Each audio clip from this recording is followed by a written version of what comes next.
This video is brought to you by FishHuntShoot.com. For more and bigger trout, go to FishHuntShoot.com. You tell me what the counter says. 37. Okay. I'm gonna turn him into a little. Just let it. When he head shakes like that, just keep reeling, okay? Don't try to pull the rod back or anything. Just keep on reeling. 30 feet. Watch my handle. I don't want to hit you in the eye. 30 feet. Oh, there he is. Beautiful fish. Beautiful fish. Oh yeah, I see him. Oh yeah. Oh, he's a nice one, Rod man. I gotta see that. I gotta see that. Rod tip Sorry, right guys. here. Okay. Oh, he's good looking fish. Good fish. Good, good, good. You're Now doing comes over here, a little rod tip. You're perfect. Right over my head. right over the shoulder. Just keep bringing him in. Don't lift your rod tip, okay? I'm just gonna... You're doing great. Just don't lift there. Oh, we got some action here. Yeah, he don't like the boat. Guys, this is why we troll flies. If there was any question about it.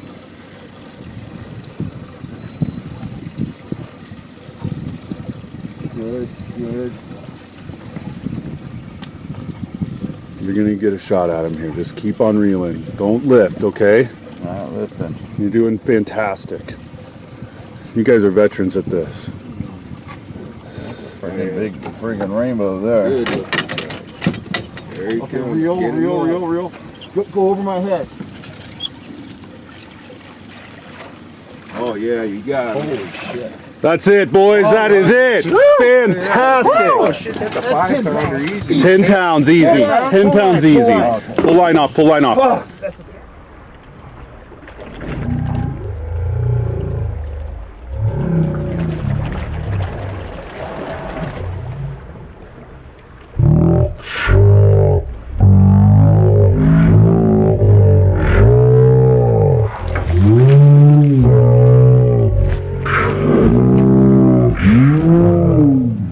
What do you got there, Lynn? A 10 pounder. 10 pounder. What'd you catch it on? A fly. Trolling fly. What a monstrous fish. That's the kind of fish you get at Collins Lake, and that's the kind of fish trolling flies produce. Hey guys, Cal Kellogg here. Now the fish you just saw caught, that was the biggest trout any of our clients got this spring. That fish was 11 pounds. Now, if you go out to your favorite lake and you hook into a 10 or 11 or a 12 pound trout and your gear isn't dialed in, if you're not set up for success, you're not gonna land that fish. And bottom line is, fish like that don't come around every day. They don't come around every year. They don't come around every decade. I've been fishing forever. I've never landed an 11 pound rainbow, but one of my clients has, and it was due to the fact that our tackle is dialed in and it's set up for catching big fish. So what are we going to talk about today? Well, we are going back to the trout trolling pyramid. We are on level 2, and we are going to talk about rods, reels, and line. Let me grab a setup here, and I'll be right back. Okay, I'm back. I went in where I store my tackle. I made no special effort to grab any rod in particular. I grabbed one that was handy, and the one thing that I know about my rods, my reels, and my line, if they're on the row where I keep the rods, my fishing rods or my guiding rods, if a rod is in that rod holder, I know it's ready to go.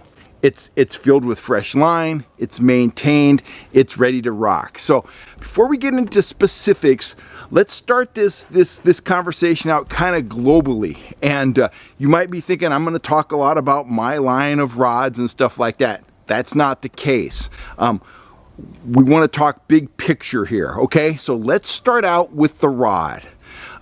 There are a lot of good rods on the market, and there's also a lot of rods on the market that I consider to be, absolutely worthless, okay?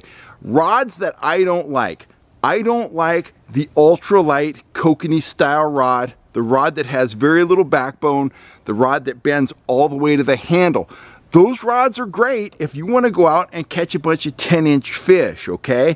But if you get a big fish on the line, you're going to have very little ability to control that fish. You may land them, You may not, but the rod isn't going to be a lot of help to you. Once the rod is, buried to the handle, it's not doing a lot to cushion the fight. It's not giving you much of a leverage advantage to move the fish towards the net or move the fish away from the motor or move the fish in any way.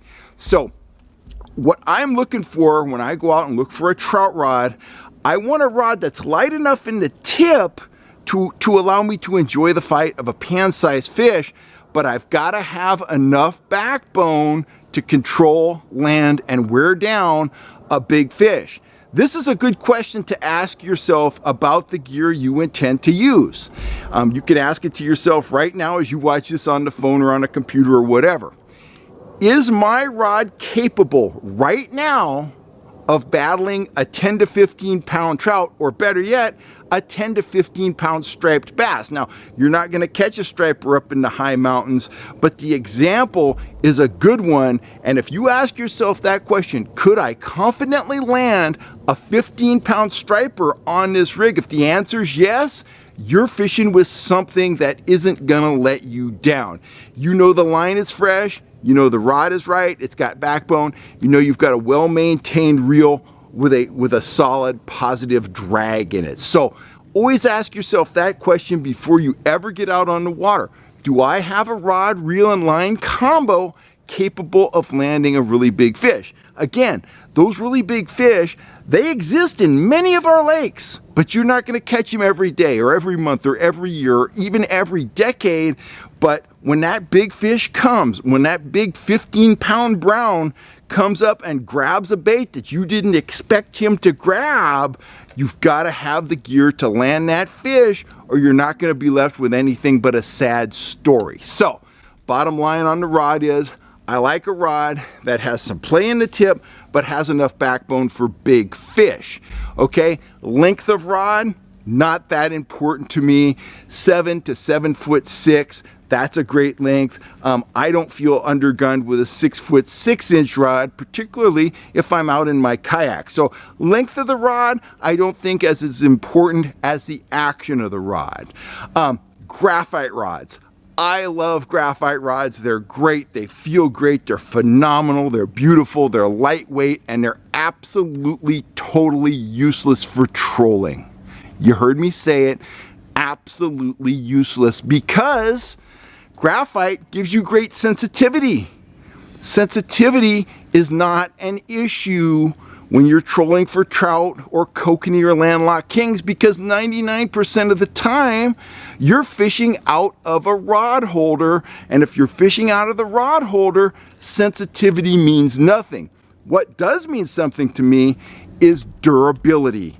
And I absolutely guarantee you, and I've got a garage full of broken rods to prove my point, graphite rods don't hold up as well as glass rods or e-glass rods. I love e-glass rods simply because of their durability. You can throw them in the truck. You can stack them up. Lucy can step on the rod when she gets excited when we're coming back from a fishing trip and we're getting a taco. I can bang them around in the kayak. They take all that abuse and they keep coming back for more. I've broke very few e-glass rods, but I have broken a boatload of graphite rods. Durability matters, and you're going to get durability out of an e-glass or a fiberglass rod. Enough said. I will choose a glass rod over a graphite rod every time for trolling. Let's talk about the reel. Okay, this is a Okuma cold water. We pretty much use Okuma cold waters and Abu Garcia 5500s here, me and Wes. I'm talking about me and Wes here on the channel. We use those pretty much exclusively. There are other good reels on the market, don't get me wrong.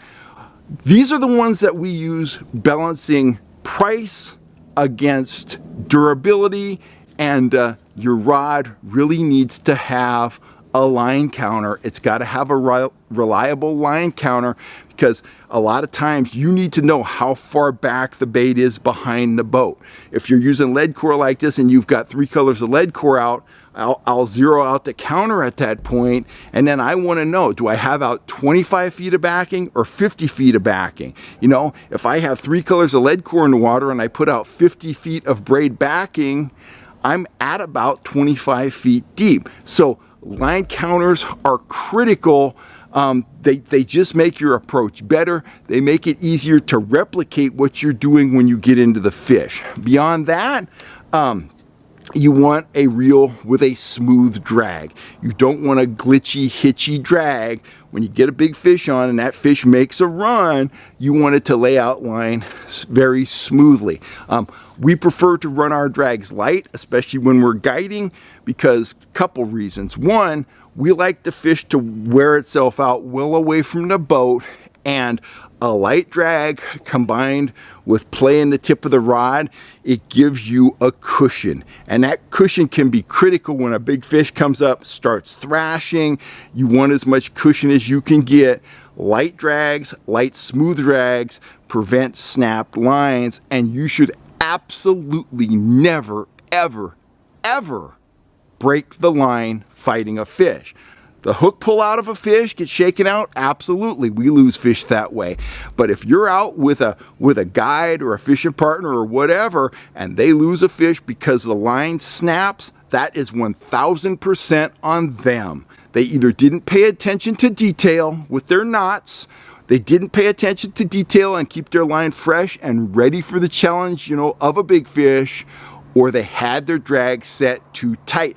I watched that show, Wicked Tuna. How do you snap off a tuna in 1,000 feet of water using marlin gear? I get it. It's drama for TV. That should never, ever, ever happen.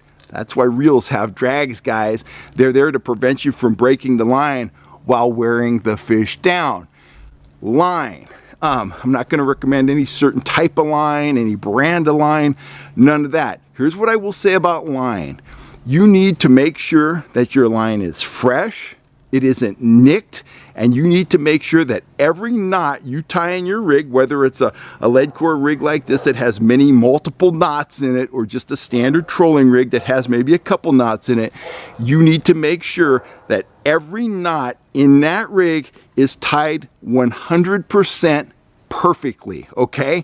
The rod, the reel, and the line, it's all about setting yourself up for success. Details matter. Think through the fight before you ever hook the fish and ask yourself that question. Is my rod, reel, and line ready to land a 10 to 15 pound fish? If the answer is yes, you're ready to rock and roll. If the answer is no, you've got some changes to make. That's all I got to say about rods, reels, and line. It's a very important part of the pyramid. It's a part that's often overlooked, but your link between you and the fish is the line, the reel, and the rod. Very important that they are dialed in and ready to perform, especially when you have a big fish on the end of your line. I'm Cal Kellogg. I'm signing off. If you're looking for rods, spoons, all that stuff and more, you know where to go. FishHuntShoot.com. If you haven't subscribed, please hit that subscribe button, and I will catch you next time right here on YouTube. Thanks a lot for all the support you've been giving the channel and the store. We appreciate it, and we look forward to bringing you more hard-hitting fishing content in the future. I'm Cal Kellogg. You have a nice, awesome, super safe day. I'll catch you later.